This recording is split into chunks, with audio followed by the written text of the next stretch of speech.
शेयरों में आज अच्छी तेजी देखी गई। डायग्नोस्टिक शेयर्स पर ब्रोकर्स क्यों बुलिश हैं, बताने के लिए अब हमारे साथ जुड़ गए हैं यतिन मोहता। तो यतिन, डायग्नोस्टिक शेयर्स में अच्छी तेजी, ये एक बात हुई और कुछ इस तरह की बातें भी निकल कर आ रही हैं कि अब यहाँ से शायद जो रेट है थोड़ा वो ऊपर जाएगा। तो क्या ये कंज्यूमर्स के लिहाज से भी एक खबर बनती है?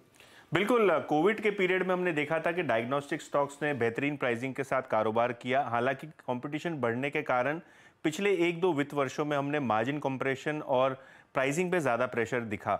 लेकिन कोटक सिक्योरिटीज़ की आज की जो रिपोर्ट है वो ये बताती है कि अब डायग्नोस्टिक के जो दाम है, यानी आपका जो ब्लड टेस्ट है, वो महंगा हो चला है।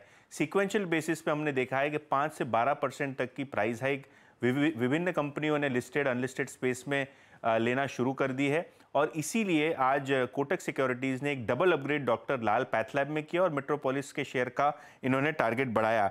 जहां तक कि मेट्रोपोलिस का सवाल है, यहाँ जो टारगेट है वो करंट मार्केट प्राइस से अच्छी अपसाइड दिखाता है, ऐसा कोटक सिक्योरिटीज़ का मानना है। और अगर हम बात करें मेट्रोपोलिस का और डॉक्टर लाल का, तो यहाँ जो टारगेट है वो डॉक्टर लाल पे 2360 रुपये और मेट्रोपोलिस पे 1600 रुपये। और जिस हिसाब से नए इनकम्बेंट प्लेयर्स भी प्राइस हाइक ले रहे हैं, कोटक का मानना है आगे जाके डायग्नोस्टिक सेक्टर और शेयर्स में तेजी बनी रह सकती है, क्योंकि वॉल्यूम्स के साथ अब मार्जिन भी इंप्रूव हो सकेंगे। जी, बहुत शुक्रिया यतिन इस अपडेट के लिए।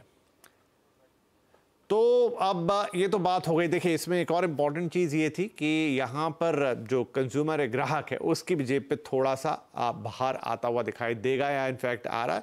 जबकि दूसरी तरफ ये था कि शेयर्स में इसके चलते एक अलग तेज़ी देखी गई।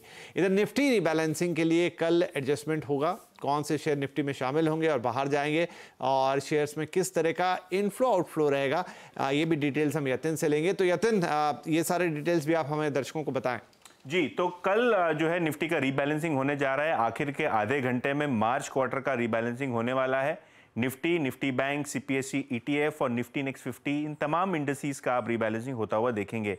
निफ्टी 50 की पहली बात करते हैं, जहां श्रीराम फाइनेंस जो इंक्लूजन हुआ है उसके अंदर आप खरीदारी देखेंगे। और निफ्टी 50 में इंक्लूजन के चलते लगभग 188 मिलियन डॉलर्स की, यानी लगभग 1500 करोड़ रुपए तक की बाइंग आप कल आधे घंटे में देखेंगे।